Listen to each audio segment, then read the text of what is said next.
ఇరాన్పై America, Israel చర్యలు అంతర్జాతీయంగా తీవ్రమైన ఉద్రిక్తతలకు దారితీస్తున్నాయి. యుద్ధం రెండో నెలలోకి అడుగుపెట్టినప్పటికీ ఇది ఎప్పుడు ముగుస్తుందో స్పష్టత లేకపోవడం ప్రపంచవ్యాప్తంగా ఆందోళన వ్యక్తమవుతోంది.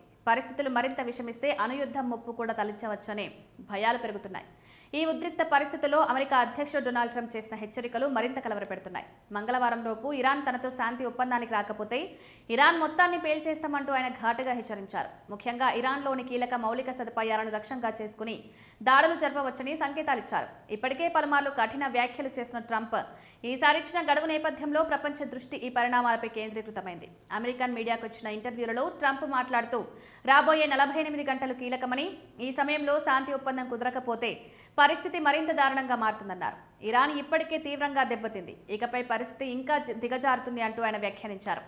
ఒప్పందం సాధ్యమేనని చెప్పినా అది జరగకపోతే కఠిన చర్యలు తప్పవని స్పష్టం చేశారు. ఈ హెచ్చరికలకు ఇరాన్ కూడా తీవ్ర స్థాయిలో ప్రతిస్పందించింది.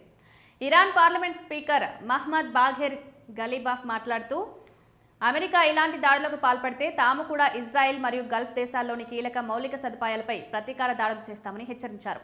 అమెరికా చర్యలు ప్రపంచాన్ని ప్రమాదంలోకి నెడుతున్నాయని, సాధారణ ప్రజల జీవనంపై తీవ్ర ప్రభావం చూపుతాయని ఆయన ఆందోళన వ్యక్తం చేశారు.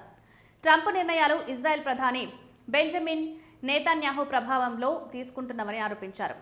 ఇరాన్ ప్రజల హక్కులను గౌరవించాలని, ఈ ప్రమాదకరమైన యుద్ధ వాతావరణాన్ని వెంటనే ముగించాలని అంతర్జాతీయ సమాజాన్ని కోరారు. మొత్తంగా అమెరికా, ఇరాన్ మధ్య ఉద్రిక్తతలు రోజురోజుకు పెరుగుతున్న నేపథ్యంలో ఈ పరిస్థితి ఎటు దారితీస్తుందో అన్న ఆందోళన ప్రపంచవ్యాప్తంగా నెలకొంది.